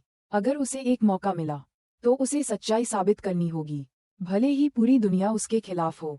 अदालत कक्ष का माहौल फिर से शांत हो गया जब न्यायाधीशों के पैनल ने उस दिन के लिए आखिरी बार अपना हथौड़ा खटखटाया। सरकारी वकील ने विक्रम के लिए आजीवन कारावास की मांग की थी, जबकि उसका वकील अभी भी अतिरिक्त सबूत पेश करके समय खींचने की कोशिश कर रहा था। लेकिन सजा की अंधेरी छाया साफ दिखाई दे रही थी। विक्रम स्तब्ध बैठा था, उसका शरीर कमजोर था, उसकी निगाहें न्यायाधीश की मेज की ओर खाली थीं। अपने दिल में वह लगातार चिल्ला रहा था कि वह कातिल नहीं है, वह शर्मा जी के शव को पुराने कुएं में ठिकाने लगाने का दोषी जरूर था, लेकिन उसने उस बूढ़े आदमी को कभी जहर नहीं दिया था। लेकिन ये शब्द जैसे प्रिया के प्रति जनता की सहानुभूति के शोर में खो गए थे। अदालत के बाहर इंस्पेक्टर राठौड़ बेचैन थे। वह अदालत के प्रतीक्षालय में बैठे थे, एक सिगरेट जला रहे थे जिसे उन्होंने लगभग छुआ ही नहीं था। उनके दिल में कुछ खटक रहा था। जहर का सबूत जरूर था, लेकिन ये पीड़ित के शरीर में कैसे पहुंचा, ये कभी भी साफ तौर पर साबित नहीं हुआ था। उन्होंने जांच दस्तावेजों से भरा मोटा फोल्डर फिर से खोला। बैंक लेनदेन की एक रिपोर्ट थी जिसे उन्होंने पीड़ित के घर की तलाशी के दौरान सुरक्षित रख लिया था। जब उन्होंने आखिरी पन्ना खोला तो उनकी आंखें फैल गईं। एक जमीन के विलेख का दस्तावेज था जिस पर शर्मा जी ने अपनी मृत्यु से कुछ हफ्ते पहले हस्ताक्षर किए थे। घर का आधिकारिक मालिकाना हक प्रिया के नाम पर स्थानांतरित कर दिया गया था, अब उसके पिता के नाम पर नहीं था। यह मुकदमे में कभी क्यों नहीं उठाया गया? इंस्पेक्टर राठौड़ ने धीरे से बुदबुदाया। उनके हाथ कांप रहे थे। अगर यह विलेख सच में वैध है तो इसका मतलब है कि प्रिया को वह घर शर्मा जी की मृत्यु से पहले ही मिल गया था। तो फिर विक्रम को जहर देने की क्या जरूरत थी? उद्धरण चिन्ह। उस रात विक्रम अपनी हिरासत कक्ष में सिर झुकाए बैठा था। उसने एक वार्डर के कदमों की आहट सुनी और फिर एक वकील अंदर आया। एक नई खबर है विक्रम, जांचकर्ता को तुम्हारे ससुर के घर का एक भूमि विलेख मिला है जो बहुत पहले प्रिया के नाम पर स्थानांतरित कर दिया गया था। विक्रम ने लाल और भर्राई हुई आंखों से ऊपर देखा। तुम्हारा क्या मतलब है? तो वह घर अब शर्मा जी का नहीं था? उद्धरण चिन्ह। वकील ने सिर हिलाया। सही, अगर ऐसा है तो तुम पर लगाए गए मकसद कमजोर पड़ने लगते हैं, क्योंकि तुम्हारे लिए विरासत के लिए किसी को मारना असंभव है जो अब ससुर की थी ही नहीं। विक्रम चुप हो गया। गुस्से और दर्द का एक मिश्रण उसके सीने में उमड़ पड़ा। उसकी यादें उस रात में लौट गईं जब शर्मा जी डाइनिंग टेबल पर गिर पड़े थे। वह गर्म सूप उसने नहीं बल्कि प्रिया ने परोसा था। उसने केवल देखा था और फिर घबराहट में शव को कुएं में ठिकाने लगा दिया था ताकि वह काला राज उजागर न हो। अब सब कुछ साफ था। प्रिया पीड़िता नहीं थी, वह मास्टरमाइंड थी। अगले दिन फैसले की सुनवाई से पहले इंस्पेक्टर राठौड़ ने नए सबूतों के साथ न्यायाधीशों के पैनल के सामने पेश होने की हिम्मत की। योर ऑनर, मैं एक महत्वपूर्ण दस्तावेज पेश करने की अनुमति चाहता हूं जो पहले नजरअंदाज हो गया था। स्वर्गीय शर्मा जी के घर का भूमि विलेख उनकी मृत्यु की घटना से पहले प्रिया के नाम पर स्थानांतरित कर दिया गया था। कमरा तुरंत शोरगुल से भर गया। न्यायाधीश ने शांति बनाए रखने के लिए कहा और फिर दस्तावेज को ध्यान से पढ़ा। सरकारी वकील बेचैन लग रहा था। इससे तथ्य नहीं बदलते। योर ऑनर, अभियुक्त का मकसद अभी भी मजबूत है क्योंकि वह उस घर में रहता था और उसे खोने का खतरा महसूस हो रहा था। लेकिन विक्रम के वकील ने तेजी से जवाब दिया, इसके विपरीत मकसद अस्पष्ट हो जाता है। मेरा मुवक्किल किसी को विरासत के लिए क्यों मारेगा, जबकि वह विरासत अब पीड़ित की थी ही नहीं? उद्धरण चिन्ह। प्रिया गवाह की कुर्सी पर पीली पड़ गई।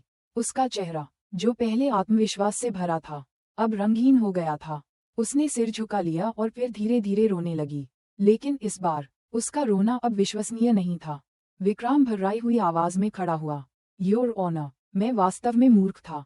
मैंने ही अपने ससुर के शव को कुएं में ठिकाने लगाया था। लेकिन मैं भगवान की कसम खाता हूँ, मैंने उन्हें कभी जहर नहीं दिया। उस रात सूप प्रिया ने परोसा था। मैंने अपने ससुर को अचानक कमजोर होते देखा और मैं घबरा गया। मुझे लगा कि अगर शव गायब हो गया तो सब कुछ खत्म हो जाएगा। मैं बहुत गलत था, लेकिन मैंने जहर नहीं दिया। कमरा फिर से शोरगुल से भर गया। कुछ लोग एक दूसरे से कानाफूसी करने लगे, प्रिया के चरित्र पर संदेह करते हुए। न्यायाधीश ने प्रिया को तीखी नजरों से देखा। क्या आप अपने पति के बयान पर कोई प्रतिक्रिया देना चाहती हैं? उद्धरण चिन्ह। प्रिया सिसकियां भरती रही लेकिन जवाब नहीं दिया। अदालत के बाहर पत्रकारों ने तुरंत इस चौंकाने वाले घटनाक्रम पर ध्यान केंद्रित किया। जनता, जो शुरू में प्रिया के प्रति सहानुभूति रखती थी, अब संदेह करने लगी थी। किसी ने धीरे से कहा, कहीं ऐसा तो नहीं कि हम अब तक गलत समझ रहे थे। इंस्पेक्टर राठौड़ ने दूर से प्रिया को देखा। उनका दिल कड़वा हो गया। वह जानते थे कि सच्चाई हमेशा पूरी तरह से स्थापित नहीं की जा सकती। जहर पीड़ित के शरीर में जरूर मिला था, लेकिन सीधे सबूत के बिना ये साबित करना मुश्किल था कि उसे किसने रखा था। लेकिन कम से कम संदेह का बीज बोया जा चुका था। कुछ हफ्ते बाद फैसले की सुनवाई हुई। न्यायाधीश ने अपना फैसला सुनाया। विक्रम को शव को ठिकाने लगाने और जांच में बाधा डालने का दोषी पाया गया, लेकिन जहर देने का दोषी निर्णायक रूप से साबित नहीं हुआ। उसे 10 साल की जेल की सजा सुनाई गई। विक्रम ने अपनी आंखें बंद कर लीं। उसका दिल टूट गया था, लेकिन राहत भी महसूस हो रही थी। कम से कम अब उसे एक शुद्ध कातिल का ठप्पा नहीं लगा था। प्रिया दर्शकों की कुर्सी पर सिर झुकाए बैठी थी। उसका चेहरा भावहीन था। उसे कभी भी संदिग्ध के रूप में नामित नहीं किया गया था, क्योंकि जहर के सारे निशान कुएं में शव के साथ बहुत पहले ही खो चुके थे। वह आजाद थी, लेकिन मोहल्ले के निवासियों की निगाहें अब शक से भरी थीं। उस रात सलाखों के पीछे विक्रम ने एक छोटी सी दरार से आसमान को देखा। वह धीरे से फुसफुसाया, मैं हार गया प्रिया, लेकिन एक दिन सच्चाई तुम्हें नंगा कर देगी। इस बीच प्रिया उस घर में अकेली बैठी थी जो अब कानूनी रूप से उसका था। अंधेरा, खामोश और ठंडा। उसके पास जो कुछ भी था वह खोखला महसूस हो रहा था। उसकी आंखों में उसके पिता का चेहरा बार बार उभरता रहा, एक ऐसा आतंक छोड़कर जिसे वह कभी नहीं फेंक सकती थी। वह सच्चाई को दफनाने में कामयाब हो गई थी, लेकिन अपराधबोध उसे हमेशा सताता रहेगा।